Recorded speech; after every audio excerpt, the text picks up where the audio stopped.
están? Muy buenas noches, bienvenidas, bienvenidos. Estamos iniciando Periodismo en Plural y saludo con mucho gusto a Esperanza Romero, que me acompaña también esta noche. ¿Cómo estás? Querida Trini, con el gusto de volvernos a ver. Buenas Así noches, es. compañeros. Rosario Bareño. Es un gusto. Buenas noches, Trini. Y Gabriel Torres, que hace mucho que no te veía. Me da gusto verte. Buenas noches, ya coincidimos, sí. Muchas gracias. A mí también me da mucho gusto. Igual, Gabriel Ibarra. Siempre es muy grato reencontrarnos. Sí. Sin duda. En esta mesa. Para dialogar temas de suma importancia, sin duda, y vamos a poner sobre la mesa un balance sobre la administración del gobernador Pablo Lemus, que la semana pasada rindió su primer informe de actividades, y vamos justo a dialogarlo en este balance, lo bueno, lo malo, los pendientes, a lo mejor que cada una y cada uno de ustedes tenga en esta mesa. Agricultura y ganadería de Jalisco. Fuimos testigos de estos paros en las carreteras, después diálogos en la Ciudad de México, en estas mesas de discusión para ver de qué forma se va a soportar la crisis que tiene el campo de Jalisco, y aún parece que no hay acuerdos, así que vamos a hablar al respecto. Y por último, en este suceso, ¿no?, en contra de la presidenta de México, Claudia Sheinbaum, que vivió un acoso sexual callejero ahí en la vía pública en la Ciudad de México, y que nos trae justo a hablar de este plan integral contra el abuso sexual del gobierno federal. Esos son nuestros tres temas que ponemos sobre la mesa. Y bueno, comienzo con esto. Fue muy puntual el gobernador Pablo Lemus al momento de llegar a Museo Cabañas y presentar este primer informe de actividades, y abre sin duda con este tema que es una crisis en el estado de Jalisco, que es la desaparición de personas. Charo. Así es, de los temas que abordó, a mí se me hizo muy importante eso, y sobre todo lo que él destaca, ¿no? Visibilizar el trabajo que están haciendo los colectivos en materia de desaparición, el presupuesto que está aumentando para el próximo año en esta área. Fue algo que dijo que se debe trabajar más y más de la mano con los familiares de las personas desaparecidas. Ese es por un lado. Como parte del programa, del informe, pues tocó muchos rubros, tocó varios rubros que se me hicieron importantes. El transporte, que está anunciando la línea 4 para el 15 de diciembre, mi macro de el transporte del aeropuerto a Periférico, al Estadio Akron, hasta abril del 2026. Habla también en materia de la reforma del Poder Judicial, que hace un llamado a los legisladores, a las y los legisladores, de que hagan este tipo de encuentros, y de que se invite a académicos, investigadores, a conocedores, sobre todo que no se quede en la cancha solamente ahorita en el poder legislativo. Es importante, dice, el Estado requiere un poder judicial a la altura de lo que requieren los jaliscienses. Se me hizo importante eso. En materia de seguridad, habla de que se han bajado índices en homicidio, en secuestro, en una serie de situaciones en materia de delitos, pero todavía le sigue. Yo creo que eso sería el punto a deber, ¿no? Que todavía en materia de seguridad sigue debiendo el Estado. Sobre todo hay focos rojos. Él no los reconoce como focos rojos ni como alertas. Sin embargo, tuvimos situaciones en Teocaltiche, Teuchitlán, con el Rancho Izaguirre. Es una serie de eventos que hemos tenido en varios municipios, donde también en este año se han tenido intervenciones policíacas de las corporaciones policíacas en varios municipios y por varias ocasiones, porque el municipio es el más vulnerable, ¿no? En la estructura habla de otros logros que también se me hicieron importantes en materia de inversión, en materia carretera, en materia de salud. Habla de los hospitales civiles, por ejemplo, el Hospital Civil Escuela.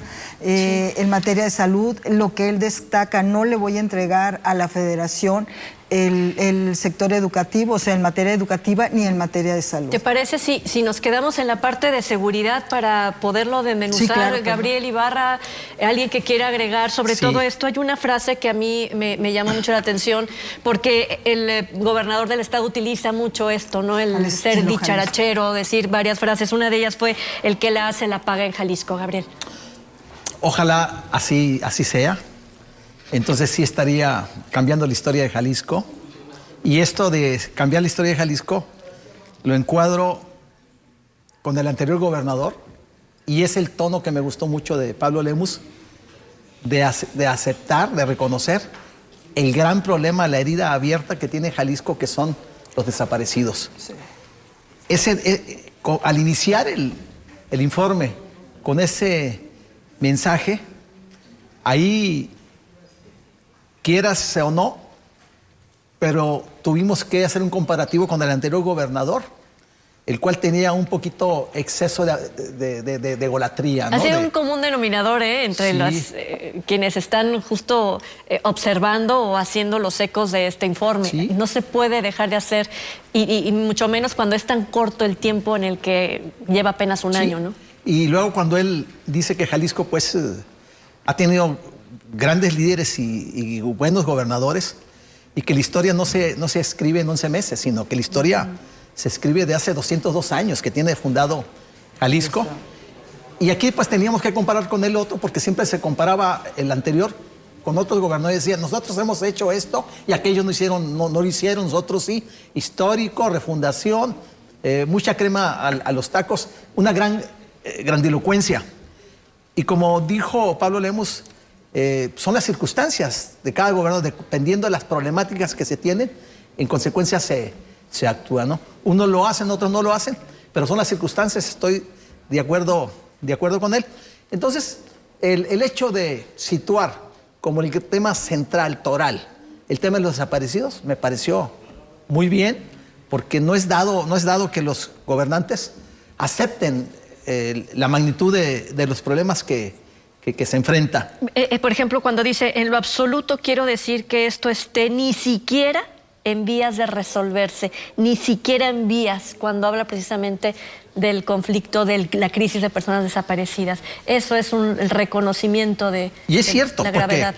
Porque el tema son 15,000 desaparecidos los que están registrados, más los que se hayan acumulado, que se siguen acumulando. O sea, él lo acepta, pues que el problema no está lejos de estar resuelto, pero pues que están trabajando en ese sentido. Entonces, la empatía que mostró con las víctimas, con los familiares, a mí me pareció muy bien, porque solamente así es cuando tú puedes actuar en consecuencia para resolver una enfermedad que se tiene, que se acepte la enfermedad. Y Jalisco la tiene.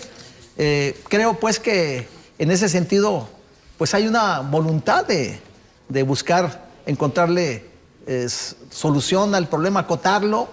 Vamos a ver al paso del tiempo si él tuvo la capacidad, la inteligencia, el valor para poder recuperar la paz para Jalisco, que es el gran anhelo que tenemos los habitantes, los 8 millones de habitantes, porque Jalisco pues es un estado inseguro, la percepción ciudadana así lo muestra en la zona metropolitana, y vamos a ver al paso del tiempo si esas políticas funcionan. Se están haciendo buenas acciones, el tema pues de localizar de dónde vienen, cómo la criminalidad se abastece, se nutre de jóvenes, esos centros de reclutamiento, los puntos, las centrales camioneras, están haciendo una serie de acciones. Es muy corto tiempo también para decir, bueno, ahí va ganando. Un año es muy poco tiempo, porque un año es de reajustes, de reacomodos, pues buscar terminar obras, proyectos, por ejemplo, del gobierno anterior, que lo está haciendo, no las dejó de lado, como el caso de la línea 4, que en diciembre la van a entregar, va a empezar en operación. El caso de la línea esta o macroperiférico que va al aeropuerto, línea 5 le llaman, que no es tren ligero, es un BTR. Sin embargo, no me hubiera gustado a mí que se habla pues de la rehabilitación, de la ampliación de la carretera Chapala. Dicen, no es a Chapala, es el aeropuerto, porque pasas el aeropuerto y es un caos la carretera Chapala. Y se construyó un macrolibramiento y lamentablemente los ingresos a Chapala de ese macrolibramiento, que está muy bien el macrolibramiento, recomiendo usarlo. Claro, cobran 180 pesos por utilizarlo, pero en esta circunstancia te ahorras, si vas a Chapala, te ahorras 1 hora, 1 y media, ¿no? Ya. Que es un tiempo valioso. ¿Te parece? Y ahí me hubiera gustado pues que le metiera mano a la carretera de Chapala, que es muy importante. Ahí sí, entonces, ¿estás de acuerdo con la opinión del exgobernador Francisco Ramírez Acuña, que calificó este informe como que le hizo falta un poquito de autocrítica, Esperanza? Pues le hizo falta mucho de operación política. Y con eso es con lo que a mí me gustaría comenzar mi intervención, porque finalmente, a diferencia de la comparación obligada que es su antecesor por el mismo partido, Enrique Alfaro, en donde todas se la deja fácil Enrique Alfaro, Pablo Lemus, pues Pablo Lemus sobresale, considerando los negativos con Enrique Alfaro. Yo creo que a estas alturas extrañan a Juan Enrique Ibarra Pedrosa, en una Secretaría General de Gobierno, que previo a la presentación de su informe hablaba de los cambios inminentes. No asintió que era en esta área, pero todos dan por sentado que será en Secretaría General de Gobierno o Jefatura de Gabinete. La pregunta los es cambios ¿a quién? en el gabinete de lo que anuncia, cambio en su... No dice qué áreas, dice que ya será en diciembre o en enero, pero la pregunta es ¿qué área será la que requiere o qué áreas serán las que requieren?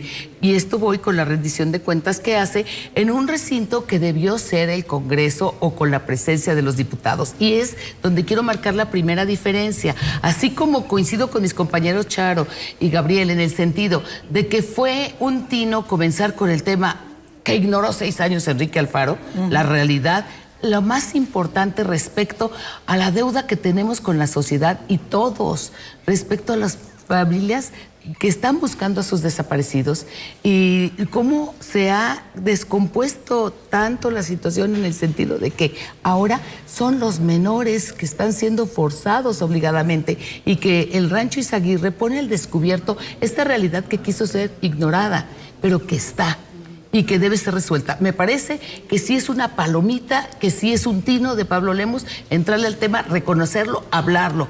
Y desde que comenzó su primer día en el gobierno, lo empezó a marcar y fue congruente en ese sentido. Se dirige a ellos y vuelve a decir, disculpen, esto ha fallado, vamos a mejorar. Ahora vamos, del dicho al hecho. Habla de que en materia de seguridad se invertirán recursos en forma muy significativa para mejorar el resultado de las comisiones de búsqueda, el resultado de lo que está demandando los colectivos de personas desaparecidas para dar respuesta a esto que tanto le han pedido desde la primera reunión y en mesa de trabajo. Sin embargo, lo ponen ahora en duda los dirigentes de estos colectivos cuando señalan, bueno, el que vaya a reforzar el escudo urbano donde se va a absorber una cantidad muy importante de recursos y que qué bueno si va a funcionar. Yo lo pongo en duda. La primera inversión que se hablaba con Aristóteles Sandoval de alrededor de 1,000 millones de pesos, pues ¿qué tanta efectividad tuvo? Muy relativa, y lo que se ha venido invirtiendo posterior es el cuento de nunca acabar, el barril sin fondo. Pregunto cuando hablan de un incremento del 170% para tener resultados en materia de personas desaparecidas. Habrá que ver si el que se le sigue inyectando esta tecnología, no sé si el problema es el costo del proveedor, los operadores o los grupos criminales que están muy bien organizados, que finalmente no funciona el equipo. Pero no me quiero desviar de la parte política porque creo que el gobernador, si ha mostrado esa cercanía que él pregona y que con el caso de los familiares de desaparecidos, pues de inmediato dijo vamos a cambiar la política, en su informe lo reconoce. En el tema de los damnificados por lluvias, ya lo señalé y lo reitero, tuvo el desatino de estar en su mayor afición futbolera en el estadio cuando había personas que bajo el agua o inundados y que hubo por lo menos una persona que perdió la vida en Puerto Vallarta. En fin, el tema de ser gobernante no es fácil y menos en tiempos de redes sociales, pero sí se requiere congruencia y lo que el gobernador ofrece a la hora de que habla de que con el actual equipo de trabajo con que llega había un acuerdo de 1 año, yo creo que está siendo muy claro que se refiere a aquellos que hereda de la administración pasada. ¿Hasta dónde llegaron los compromisos? y qué tanta expectativa genera respecto a que las cosas mejoren en Jalisco. Y que se pueden acabar esos compromisos el próximo año que anuncia esos cambios, ¿no? Y que a lo mejor fue el tema que puso en la agenda fue el de seguridad de las personas desaparecidas en su informe, pero hubo una gran cantidad de puntos que resaltó. No sé, Gabriel, ¿dónde quieras tú justo abordar todo el primer año de actividades de Pablo Lemus? Mira, yo creo que primero no fue un informe, pues. Fue un monólogo de poco más de 2 horas. Yo diría que si queremos ser innovadores, tenemos que aprender que estamos en la era de la brevedad y de la síntesis. A mí me pareció aquello larguísimo, insufrible, más de 2 horas de estar oyendo un monólogo. Desde la época de Luis Echeverría no veía algo tan extenso presentado como informe. Ahora, de que hubo rubros de lo que ahí se dijo que son, digamos, buenas noticias para Jalisco, sí, como el tema de la Policía Federal de Caminos, recuperar una Policía Estatal de Caminos, es decir, patrullar las carreteras, los compromisos que hizo respecto de la entrega de las obras, que ojalá se cumplan, dijo ahí, subrayo, que el 20 de noviembre tendría terminado entregado lo que él llamó la carretera Chapala, que en realidad es el acceso al aeropuerto, porque no llega hasta Chapala la obra, ¿no? Pero eso sería muy bueno, porque yo creo que ahí sí hay un gran déficit del gobierno con los ciudadanos. Él se disculpó, dijo, perdonen todas las molestias, pero es que la molestia principal, creo, de los ciudadanos es ver que a veces tienen colapsado todo y no están trabajando, que tienen cerrados carriles, que las máquinas están apagadas y que los trabajadores no están trabajando en la rehabilitación de la obra, y uno se imaginaría que todo el tráfico que está causando, los problemas de la calidad del aire, luego nos dicen que es el asunto de la verificación, y no, hombre, pues si tienes colapsadas toda la ciudad, pues por eso también hay más tráfico. Si antes para ir al aeropuerto llevabas media hora, 40 minutos, y hoy te llevas 2 horas. Hay gente que pasa 3 o 4, ¿no? Y tienes los carros encendidos ahí, pues cómo no vamos a tener 2 de cada 3 días, tenemos mala calidad del aire, Trini. A ver, se habló muy poco de tema de medio ambiente, se habló muy poco del combate a la corrupción. Sí se habló de los desaparecidos, pero creo que en una versión muy complaciente, porque no se habla de cómo se van a alterar las causas reales para modificar esa realidad. Como tú bien lo señalas, dijo, no estamos ni en vía de resolverlo. Entonces, ¿qué sigue de eso, no? Ahora, ¿qué se agradece el gobernador? Se agradece que tenga buen humor, que no salga a regañarnos, que no salga enojado. O contra los medios de comunicación, echar ¿no? bravatas y todo.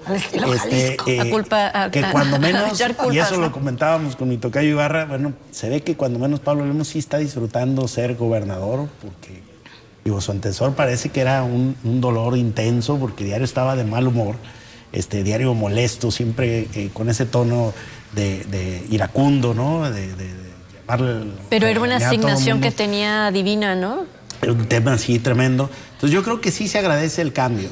Si algo puedo destacar en el primer año de Pablo Lemus es un viraje. Yo creo que él se esforzó en hacer un análisis de todas las cosas que definían el gobierno anterior, aunque sea de su mismo partido, para él tomar un giro. Yo creo que sí ha tratado de ser la antítesis, al menos en el estilo, en la forma, de lo que fue su antecesor, y ya con eso ganamos una parte de Trini, con el trato, ¿no? Con el trato que sea distinto. La comunicación, ¿no? Yo creo que sí, que en eso sí hay un cambio que se le agradece. Yo cuando menos le agradezco al gobernador estar de buen humor, ser receptivo, no salir enojado a dar cifras, no salir enojado a hablar a los medios de comunicación y a la ciudadanía, y ya con eso ganamos. Ahora, hay temas muy puntuales, por ejemplo, yo creo que el acento que puso el gobernador en coordinarse con el gobierno federal es muy interesante desde la perspectiva política, porque no son del mismo partido. Creo que Pablo Lemus hizo un informe con más énfasis en la coordinación con las autoridades del gobierno federal, y concretamente con la presidencia y con el señor Harfuch, que ni siquiera los gobernadores de Morena, que ni siquiera lo que hacen los gobernadores de Morena en sus informes.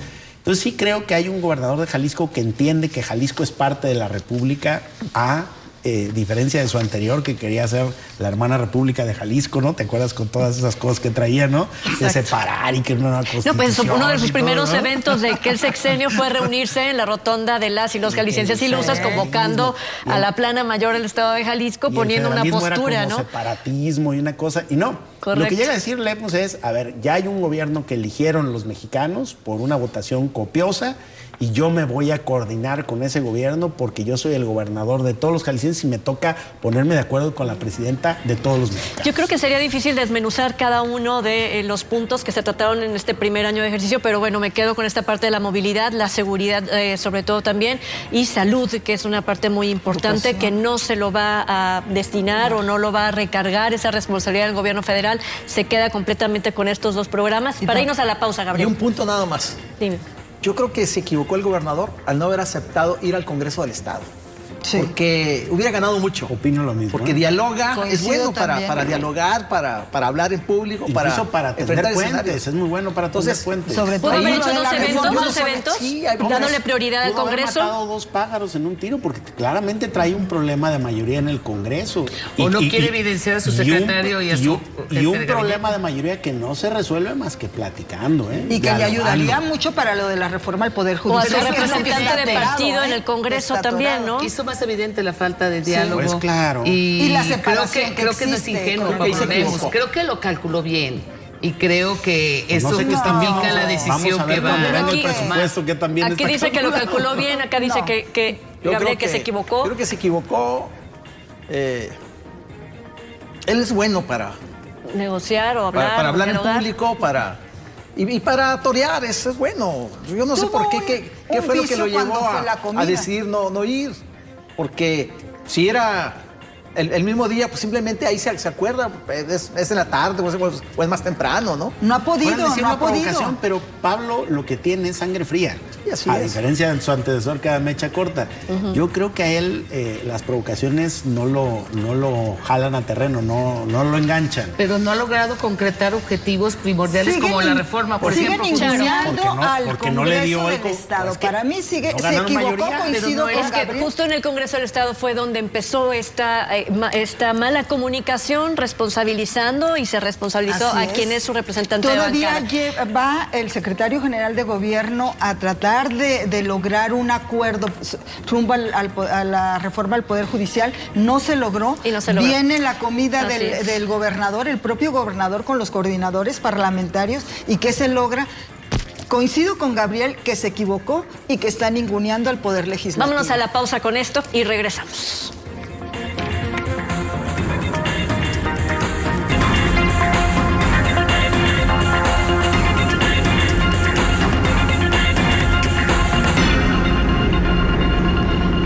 Bueno, ya estamos de regreso y este segundo tema que ponemos en esta mesa de periodismo en plural es agricultura y ganadería en Jalisco.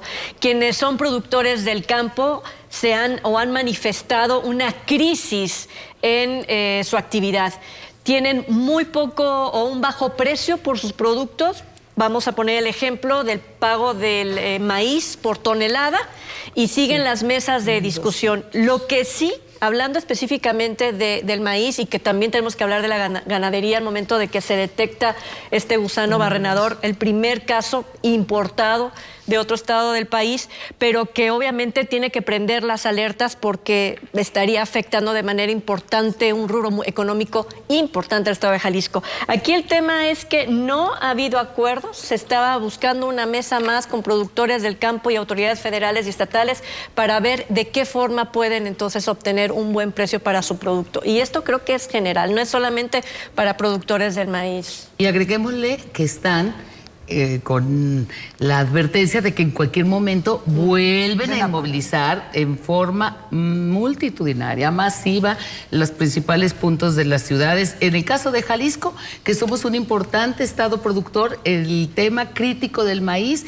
número 1 en producción de maíz forrajero, número 2 en producción de maíz para consumo humano, con una crisis que cada vez se ha agudizado más por la falta de atención del gobierno federal, por la desaparición de algunos programas sociales y porque lo que se les está diciendo que se les va a pagar vino a ser una promesa no cumplida. Por eso estamos con ellos a pie de guerra y dicen tope en lo que ha de topar. ¿Y qué significa ellos? Ellos con un frente que han aglutinado a los principales productores de otras entidades del país y que lo vimos hace apenas un par de semanas. ¿Cuántas personas pasaron 3, 4 horas, otras 20 horas con afectación a su ir y venir en la ciudad para las diferentes actividades de que se trate, en donde por más de que lo quiera decir el gobierno, tenemos que reconocer que no es la misma situación al inicio de año que ahorita, los fenómenos internacionales en la caída de los precios, lo que vengan a decir no es satisfactorio a ellos a nivel de decir podemos esperar o aguantar más. Es un sí, llegamos al tope, sí estamos dispuestos a todo o hasta cambiar de giro. Productores que en el pasado se les dijo, ustedes son fundamentales porque sin maíz no hay país, porque la dependencia alimentaria es lo que debemos de cuidar. De ser autosuficientes debe ser un objetivo y por lo tanto el gobierno invertir lo necesario. En comparación, en el resto del mundo sí se está subsidiando este sector. Así es de que tenemos una realidad diferente al discurso. No lo estamos logrando. México no está logrando ser autosuficiente. El maíz se importa y se importa producto modificado genéticamente. Gabriel. Yo lo que estoy sorprendido es que un grano que no solamente es base de la alimentación de los mexicanos, parte importante de nuestra cultura culinaria, parte importante en la producción agrícola y ganadera, el maíz se utiliza para todo. Un grano que tiene tanta identidad, que nos da tanta identidad como país, hoy reciba menos apoyo que otros cultivos que están de moda, como las berries o el propio aguacate, ¿no? Y que si sabemos que uno de los productos básicos de la canasta mexicana, de la alimentación mexicana, tanto de gente con dinero como de gente sin dinero, es por ejemplo la tortilla, ¿no? A base del maíz. ¿Cómo es que este grano básico para la alimentación de los mexicanos no tiene la corresponsabilidad desde el gobierno federal? Y es que efectivamente los programas de apoyo al campo se han venido debilitando, algunos extinguiendo completamente desde hace poco más de 6 años. O sea, la embestida contra los productores agrícolas va a cumplir casi 18 años en México y han llegado a un punto en donde trabajan, siembran y apenas si recuperan lo que invirtieron en los productos necesarios para cultivar. O no lo recuperan porque se quedan con créditos impagables. Entonces, pues esto se está convirtiendo en un tema de una frustración para todos aquellos. ¿Qué queremos? A toda esta gente ya en las ciudades dedicándose a otro tipo. ¿Quién va a alimentar a los mexicanos? ¿Quién va a llevar el grano a las mesas de todas las familias mexicanas si el gobierno no hace un esfuerzo para garantizar un precio mínimo que haga que sea, digamos, rentable el cultivo de este grano, como lo fue tantísimos años en México y que hoy tenemos creo yo, un olvido? Yo creo que sí han causado muchos líos con las protestas, pero diría Trini a título personal, yo estoy de acuerdo en que tienen que protestar y que todos tenemos que ser solidarios respecto de la causa que los está llevando. ¿Pero qué opinas cuando oyes a los industriales decir, es que perdimos 250 millones de pesos? Son mentiras que pierden toda esa cantidad, hombre. Siempre exageran. ¿Quién la calculó? ¿Dónde está? ¿Cuál es la base salen y dicen cualquier cantidad y ya estuvo, ¿no? ¿O por qué tendría que importar más las pérdidas de los industriales que la pérdida por temporada que significa un año completo de producción? Empobreciéndose, endeudándose, sin tener el sustento ya para sus hijos y sus familias, porque son los que llevan a la mesa nuestra el maíz y los productos del maíz y como sociedad vernos en una falta de solidaridad, de fraternidad absoluta, de no entender cuál es su causa, porque vienen del campo y nosotros estamos en la ciudad y nos sentimos muy cómodos en la ciudad porque vamos a comprar a cualquier tienda y aquí encontramos lo que sea necesario. Pero no, yo creo que la realidad del campo es mucho más problemática, más cruda, más cruel que la que se ve hasta donde llegan las banquetas. Habría que ir un poco más más allá del pavimento para ver cómo viven estas personas y cuál es el aporte real que le hacen a las familias mexicanas. ¿A qué se enfrentan los productores de maíz y de todos tipo de grano también? Vienen arrastrando una serie de deudas que han tenido que endeudarse, han tenido que solicitar créditos, han tenido que vender maquinaria, han tenido que detener el actualizarse en materia tecnológica, por ejemplo, y eso también viene a raíz de que ellos han perdido los apoyos que tuvieron en su momento con el gobierno federal y han estado arrastrando una serie de situaciones. En días pasados entrevisté a un académico del Centro Universitario de Ciencias Biológicas y Agropecuarias, el CUPA, Fernando Sandoval López, y es presidente de la Federación Agronómica del Estado de Jalisco, y él me decía, sí existe el riesgo de que la producción de maíz caiga el próximo año. Lo que están exigiendo que es un precio de garantía de 7,200 pesos y no les estás dando más que un paliativo, porque realmente es un paliativo, y dices, bueno, le están logrando 6,000 y tantos.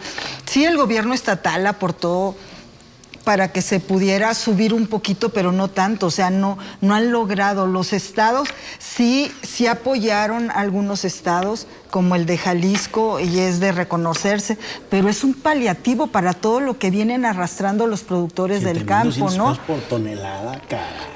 Échenle cuentas. Sí, definitivamente. Y cuando Jalisco, decían que los últimos 5 años ha subido sus insumos en un 45% y a nivel global baja el precio por tonelada de grano. al límite con estos 7,200, o sea, para poder solventar todo lo Continuar que con necesitamos. su actividad. Hay que sacar, ¿no?, el ¿no? costo de la tierra, el costo de los fertilizantes, insumos, maquinaria del fumigante, maquinaria personal. Pues, ¿qué les queda? El problema de fondo es que no hay una política agropecuaria. Eso hay que señalarlo. Pues sí.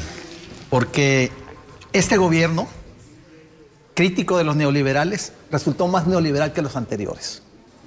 Y el gran perdedor en este momento es el productor del campo. Y el gran ganador es el industrial.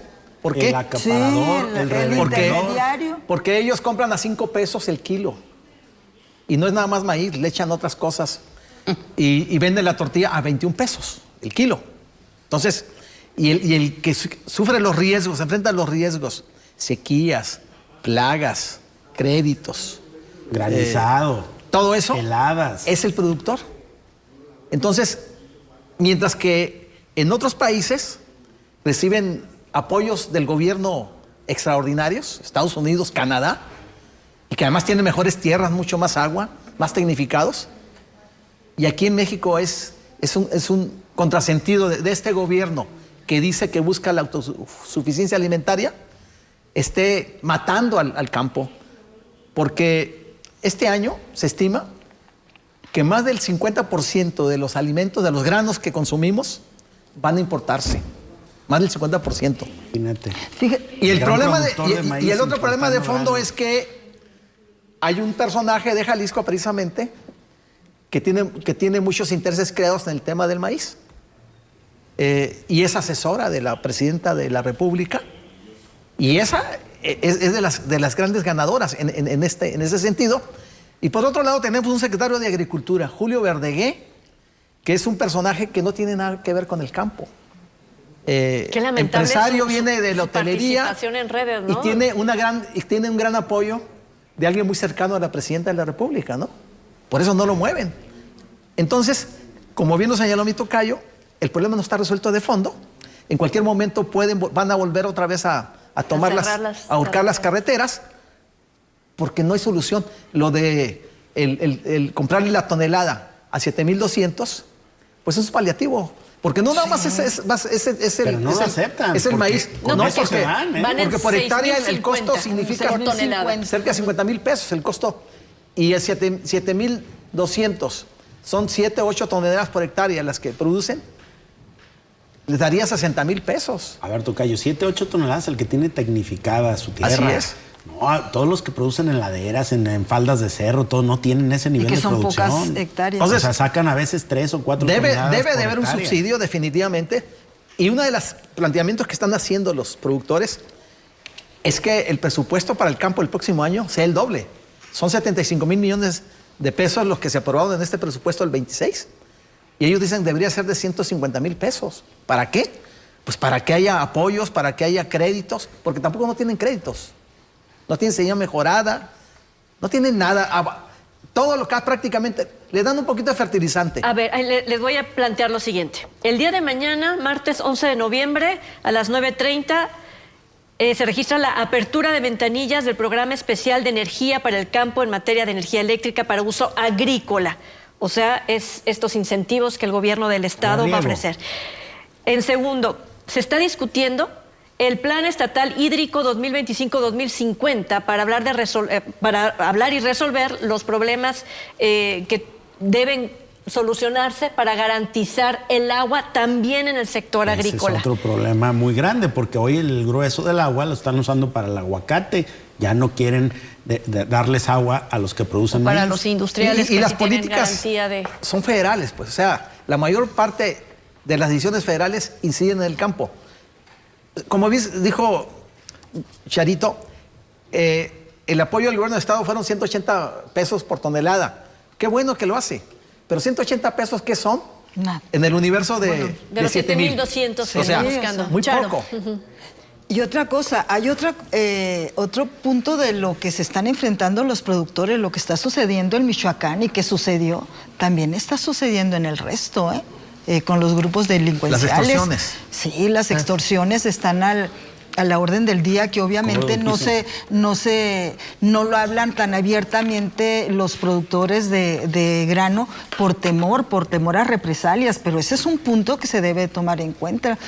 El ejemplo lo tuvimos en Michoacán, pero aquí no estamos cantando malas rancheras. Ese es un productor de maíz, con lo que estaba diciendo de cómo pichicatean, si se pudiera decir el término, el precio. Dice, bueno, a un vasito de lote no le regatean y pagas 30, 40 pesos y a nosotros nos está regateando un precio, o sea... 7,200 por tonelada, fíjate lo que estamos hablando. O sea, el problema es de fondo, coincido con Gabriel, que no hay una política y que no se ha resuelto. O sea, y les das puros...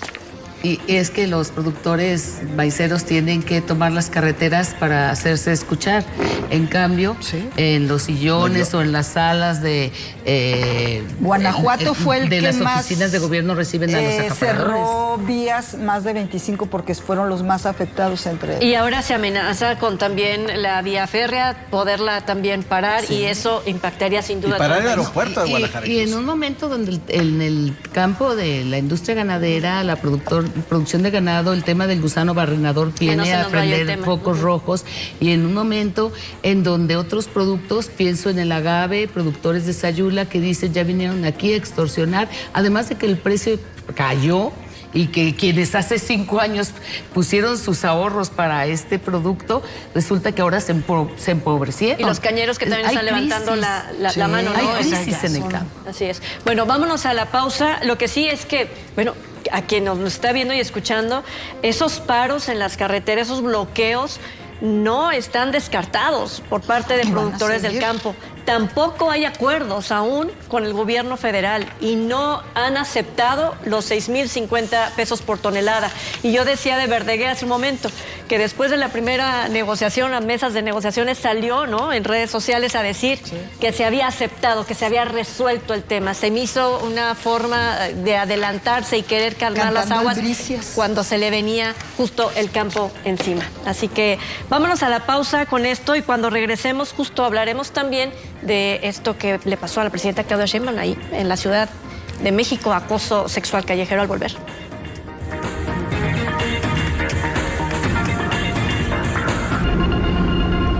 El pasado 4 de noviembre, la presidenta Claudia Sheinbaum se trasladaba por las calles de la Ciudad de México para atender otra actividad dentro de su agenda, cuando saludaba a quien se le acercaba, y justo un sujeto se le acercó de más, la toqueteó, la besó en el cuello, se acercó demasiado y fue sin duda indignante.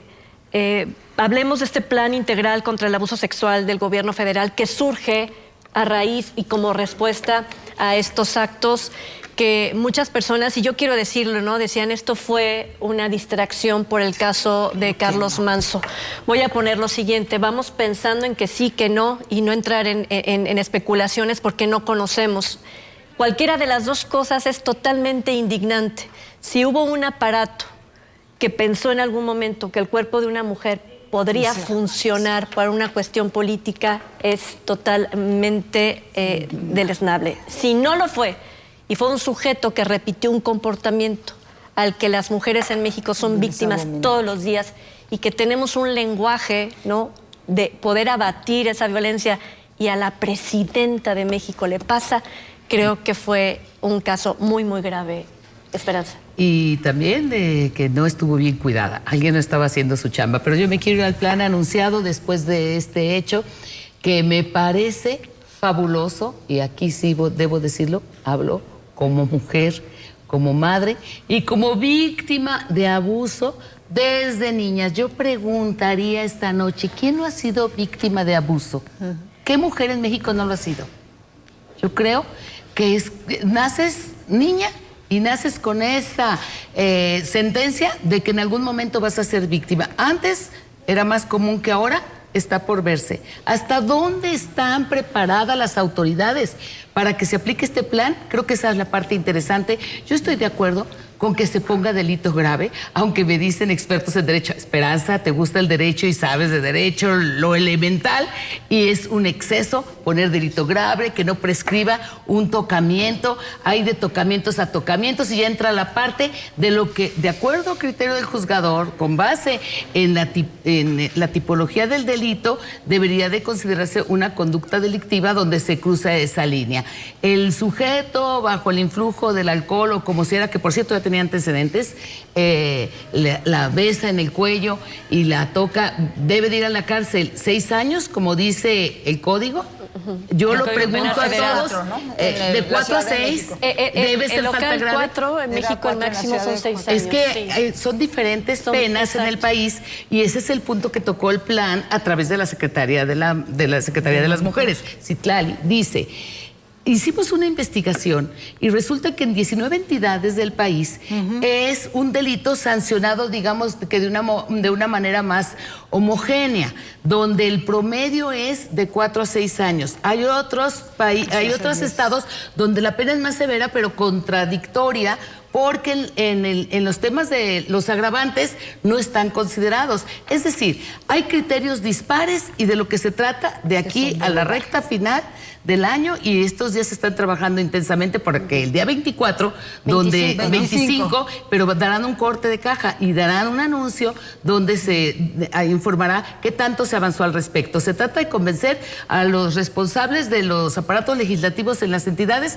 para que se cree un código unificado en este sentido. Y a mí, como mujer, lo celebro. Celebro que ya no tenga que decirle a mis hijas que si se suben al camión se lleven un alfilerito, que se pasa, no hay manera de moverte porque están así, estás como sardina, pues que sepa que se está pasando o que te están tocando. ¿A cuántas no nos ha pasado en el camión, en la escuela, sobre todo en la vía pública, caminando por las calles? Ya los piropos, digo, ya es cosa menor, pero cuando ahora sí que yendo a las leyes de la proxémica, cuando invaden tu espacio corporal, cuando se acercan en demasía, cuando sientes su aliento, cuando te tocan, cuando te miran en forma lasciva.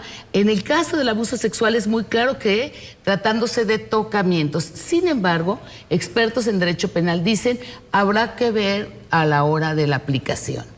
¿Por qué? Por lo que tiene que ver precisamente con esa carga del delito de abuso sexual, y desgraciadamente lo he platicado en más de alguna ocasión, que me ocurrió en casa con una hija que un sujeto la besa siendo una niña. ¿Y de qué sirvió que llegara la policía? Casi sales regañado. ¿Cómo es posible? No, niña, no te hizo nada, no te bajó los calzones. Ay, no te hizo nada. Un beso de un adulto en la boca a una menor. ¿Sabes qué? Entonces, ¿Qué me llama la atención cuando dices? Es que... ¿Qué decepcionante? Que los mismos abogados o conocedores encuentren ya desde este momento el talón de Aquiles de lo que puede ser una ley a favor de las mujeres, ¿no? Digo, ok, siendo sinceras o sinceros, ¿no? Ellos pero poniendo la ley sobre la mano, pero diciéndote, híjole, pues... Pero ahí te va la esperanza. Ya dudo. La paridad en todos los niveles. Entonces, juezas que sí la apliquen. Bueno. Otra esperanza, que no va a prescribir. Digo, que se la piensen. Y sobre todo, me voy a ir antes, a la educación. Y también a esos servidores y a esos que van a ser después juzgadores varones, que haya esa conciencia, en verdad.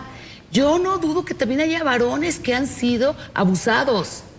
Yo conozco a muchos que dicen, desde que estaba en mi preparación para la primera comunión me besaron en la boca, la que me estaba preparando. Conozco a muchos niños y que me he enterado de otro tipo de abusos mayores. Eso es menor. ¿A qué me refiero con esto? Definitivamente en las estadísticas somos más víctimas de este tipo de delitos o de conductas nosotras las mujeres. Y permíteme ir contigo, Charo. Indignante por donde lo veas. Lo que pasó, muchos decían, es un montaje por lo de Carlos Manzo y esto. Porque vean cómo reaccionó la presidenta, una sonrisa, se rió. Dices tú, a ver, pregúntale a una mujer, ¿cómo reaccionarías ante un tocamiento, ante un manoseo, ante un acoso? No sabes cómo responder.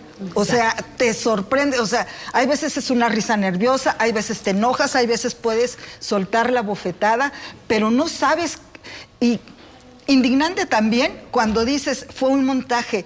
Yo no me voy por eso. Es que a mí también me pasó. Realmente. Que personas cercanas me decían, Trini, es un montaje. Entonces, inclusive mujeres, inclusive personas preparadas, personas que han sufrido un abuso teniendo ese tipo de comentarios, pero bueno. Es que es la polarización, pues. No es la razón. Pero te voy a decir. Es la polarización lo que mueve las opiniones. Hace días. Sí, lo personal es político, ¿no? Hace días platicamos con una persona y nos dijo: a mí me tocaron y me tocó un hombre.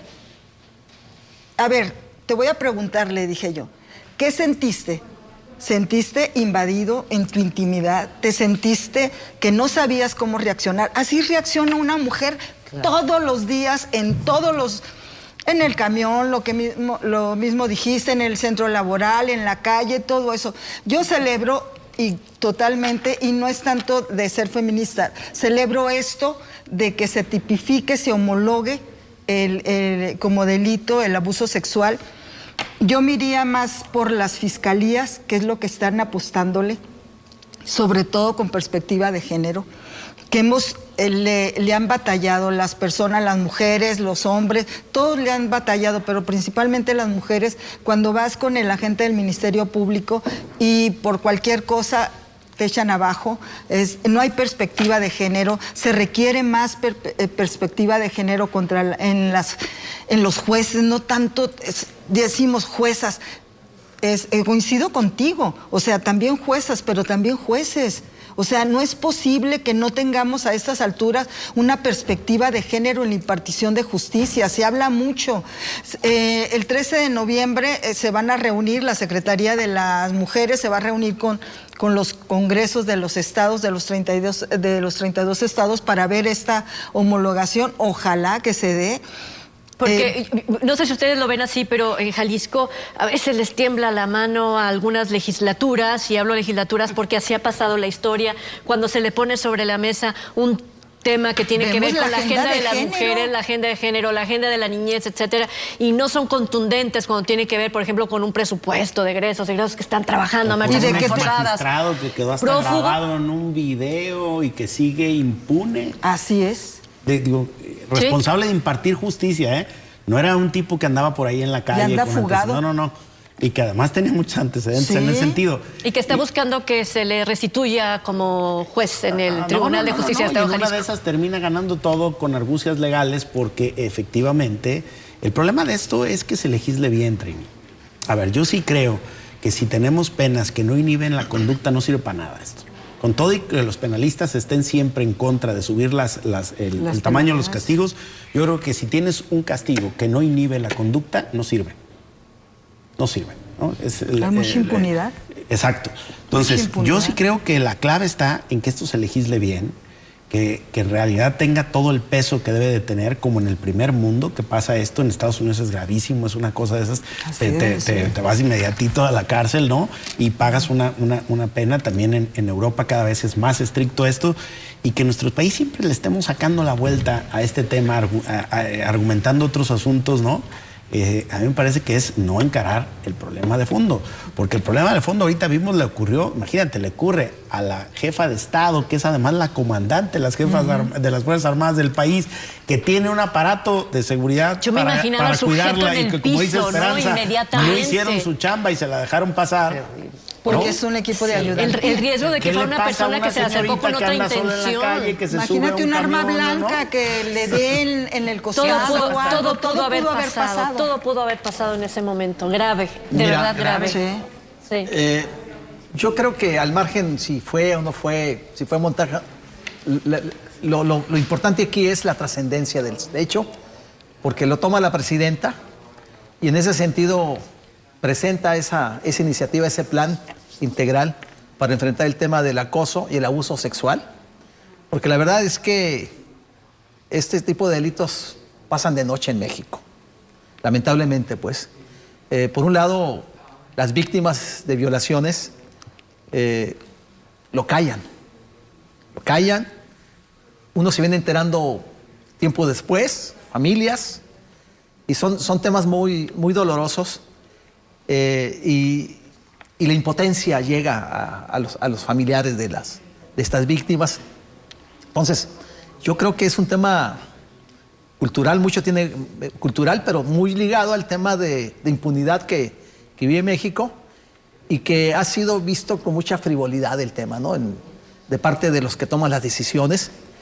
Y bueno, ahora el hecho de que la presidenta lo abandere y presente este plan donde va a haber acciones. Lo bueno es que va a haber acciones, no va a quedar nada más en la propuesta, sino acciones se va a reflejar en leyes, en un código homogéneo en todo el país.